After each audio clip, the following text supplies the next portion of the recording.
How's it going there, Mark? Good morning, sir. I was looking for a suitable headwear, but that's all I could come up with, I'm afraid. I love it. I'll take that one off now. How are you, my friend? I'm doing great, my friend. How are you?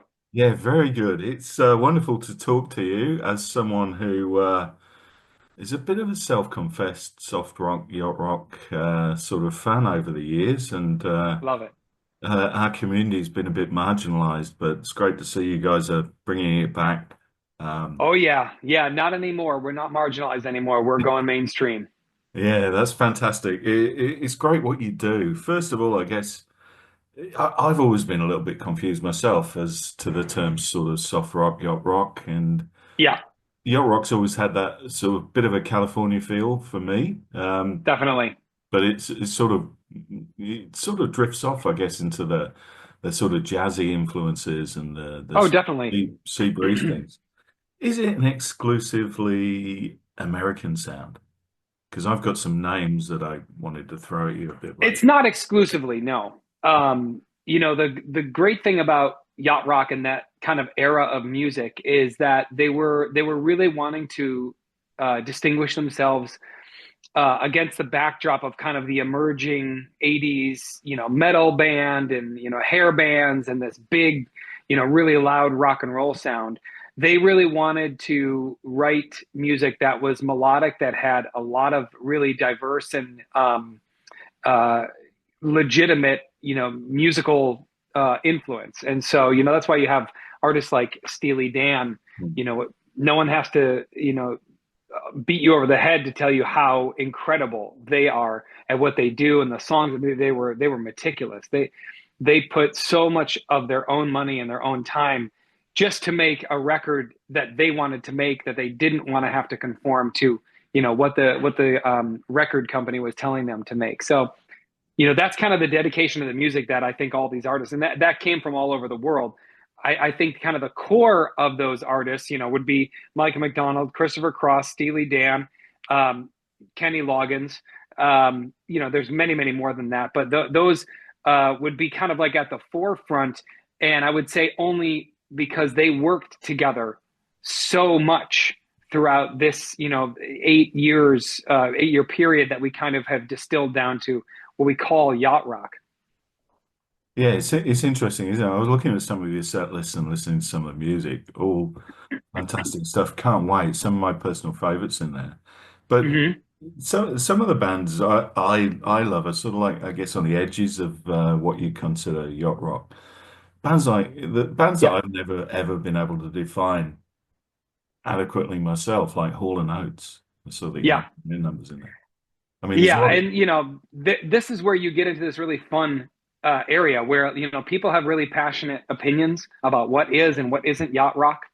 And so we take a little bit more of I think a larger umbrella yeah. in terms of the definition of it. And when we're putting on a show, we have to make sure that people are having the most fun. And so that does have a certain amount of weight.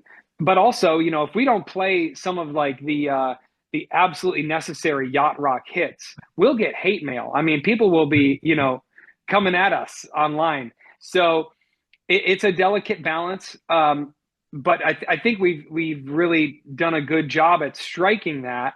And you're never going to please everybody. So at the end of the day, we want to put on the best show. We want to make sure that people are having a good time and that they're getting a real feel for what yacht rock is. Yeah, I can feel something big coming. I think your visit to Australia is going to start something huge here. Yeah, We sort of like had a few bands, but I'm thinking. I mean, a few of the bands that I sort of put, I guess, at times into that category.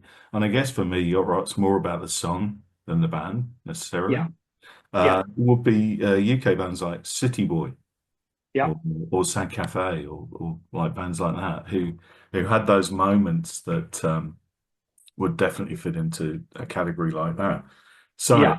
just to test how yacht savvy you guys are, how are you actually getting to Australia?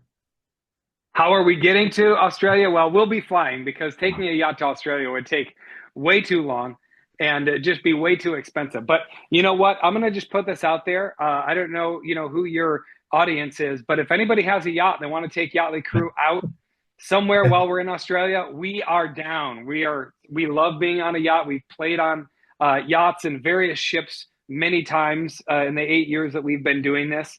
And so yeah, so if anybody out there wants to take us out for a little harbor cruise or whatever, we're Yeah. on. We're on board. Let's make it happen in as many places as we can. That sounds like a fantastic idea. We'll start a party on the water. Yeah, I love Yeah. it. It's great. Wonderful that you're coming down in May. I personally can't wait. Um, what attracted you first to these smooth sounds? Like what can you remember which band it was that sort of enticed you into these sort of calm Oh waters? yeah.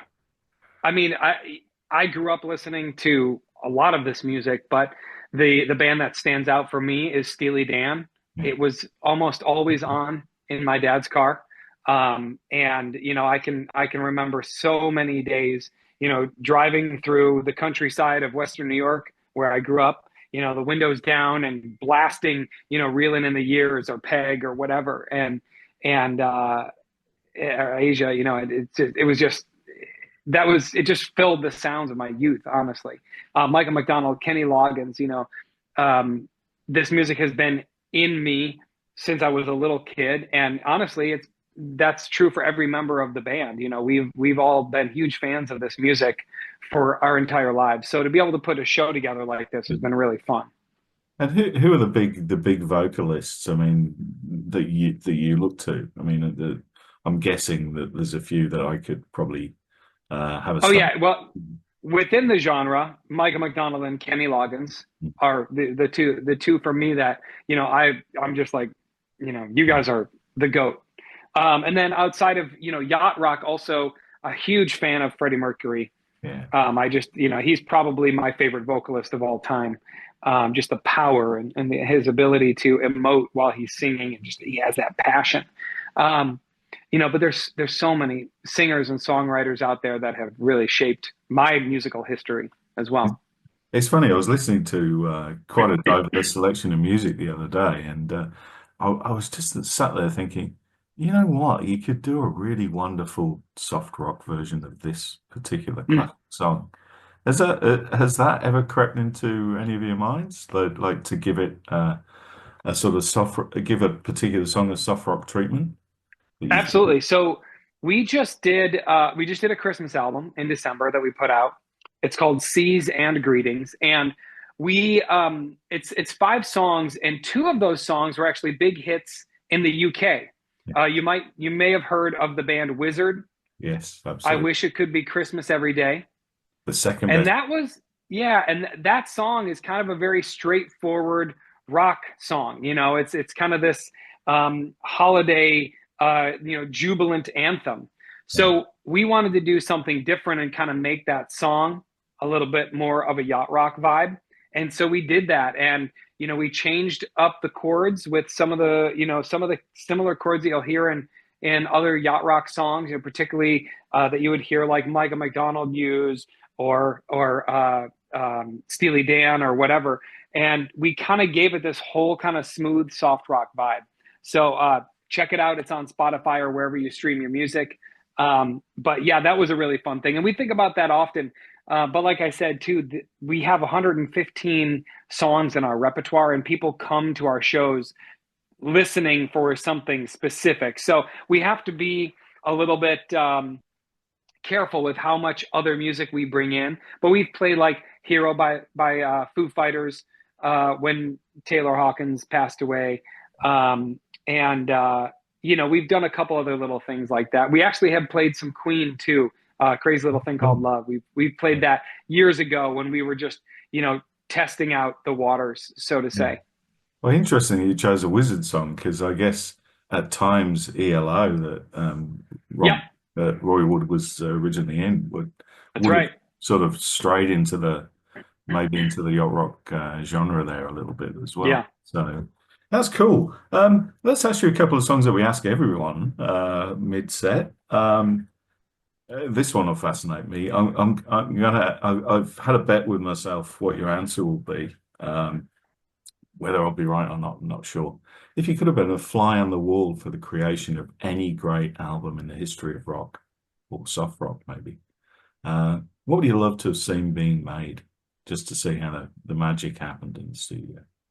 I mean, I would love to have had the chance to follow Micah McDonald around in, this era, because he worked on more albums. Him and the guys from Toto, Yeah, they worked on thousands and thousands of albums. And there's this great documentary out there that just came out, called Yacht Rock, a documentary. It's on HBO or Max here. If you guys can get it in Australia, I highly recommend it, because it's an awesome deep dive behind the music of these artists. So it gave me a little bit of, it scratched that itch a little bit. yeah, But yeah, just and Michael McDonald, man, he's still so good. He's like intimidatingly good. So yeah. I would say, in the yacht rock genre, him, and also I'm just a diehard Beatles fan. If I could have been in any of the rooms that they were in, any of the studios, the writing sessions, just to see their flow and how they bounced off one another, that would have been a dream come true. Also, That's fantastic. What era of Beatles, if you don't mind me asking? oh, the entire catalog. I Oh, mean, so I've been listening to them since I probably started listening to them when I was 10 or 11 years old. I have like the giant Beatles yeah. songbook with every song they ever recorded, and all the charts and chords and everything to it. And that's one of the things that I love about them, is that they really push themselves to grow and evolve musically. And they really never shied away from that. And they only became better songwriters, you Yeah. know? I always remember that book as a kid. That was always sat around. Yeah. It sort of inspired me as well. Michael Yeah. McDonald, I've seen a couple of times, and he is absolutely sensational live. Yeah. He's so good. He's like lost nothing over the years, and I think that's to me what this genre of music brings. It's just that, not just the nostalgia, but and the joy, but the fact that songs were so damn good Yeah. this era, and Yep.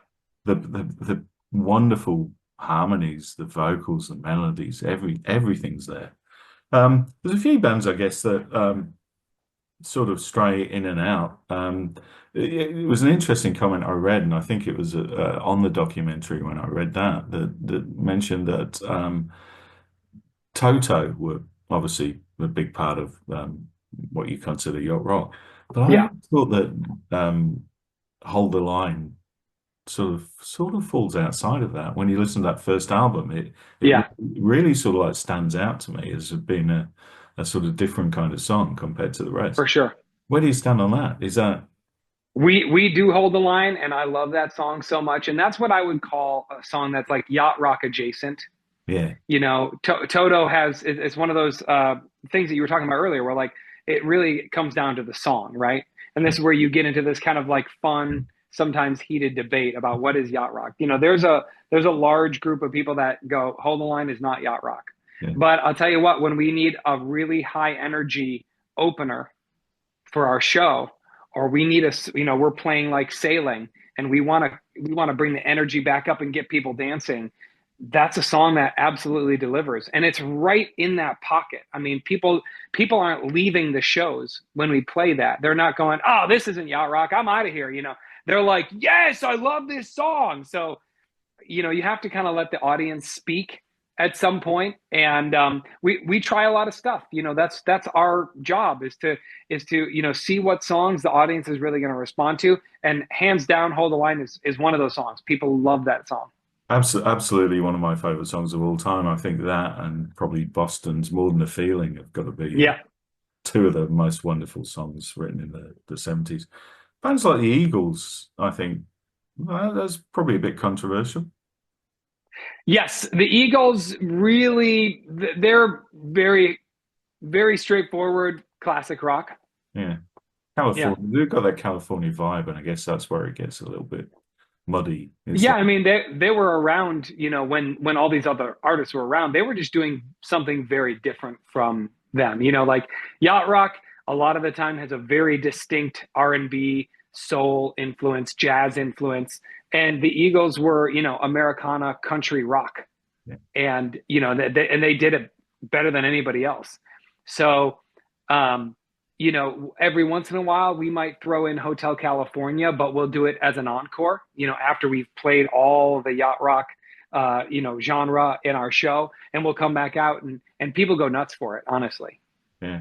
There is actually, did a bit of research. There is actually a yacht rock band in Melbourne when you get Oh up yeah. that have been going around for a while called Yacht Rock Revival, who describe themselves as nautical but nice. I like that. That's funny. So, is there any etiquette for the shows? What would you like people to rock up to the shows wearing or Yeah, having? well, the shows are always way more fun when you come ready to participate and dance. So we encourage you to call up all your friends, tell them we're going to the show. We want you to pregame at home, mix up some pina coladas or mai tais or whatever your fancy is. Get a captain's hat, get a navy blazer or some kind of outfit that is going to make you feel like you're a part of it, because that's what it's all about. We're kind of the Kiss of soft rock. So the show is super high energy. It's a lot of fun, and we want people to come and be a part of that fun with us. Yeah, it's fantastic and wonderful that you're finally coming down under. Is there a growing scene back in the States? Is it something that's taking on, especially with younger people, I guess, is my main question. Oh yeah. So I mean, we've been doing this for 8 years, and year after year, it just gets bigger and bigger and bigger. If you had asked us when we started if we ever expected it to be this, we had no idea. I mean, we just started this because we love the music. We thought it'd be fun, and we didn't know if we'd be playing, 6 months or you know a year or whatever. We had no preconceptions about what it might become. But pretty early on, it was obvious to us that people loved it and that there was a space for this. And we've only seen the enthusiasm grow the more that we have, the longer we've been around. And now we'll go to a new place and, 2,000 people will show up. We've never been there before. It's crazy. And we're just incredibly grateful. There's, in the grand scheme of things, very few musicians that get to do it as they're living, and we're very lucky and grateful to the fans. Yeah, and it's a wonderful sound. It's uplifting. It's positive. It's everything that you want for a good night out, which is Yeah. fantastic. Let's one of the other questions we always ask everyone first time. We normally end with it, but I've got so many more, and people have written in with a few as well. So we're going to try and get through some of those as well. And this one we'll put on the radio as well. What is the meaning of life? What's the meaning of life? It's whatever you make it. That's the beauty of it. You can make it beautiful. You can make it hard. The choice is really up to you. The meaning that I like to give to life is that I'm here to inspire people and to remind them of the joy of being together and that we're all in this life together. So let's make something magical. Wonderful. Sounds great.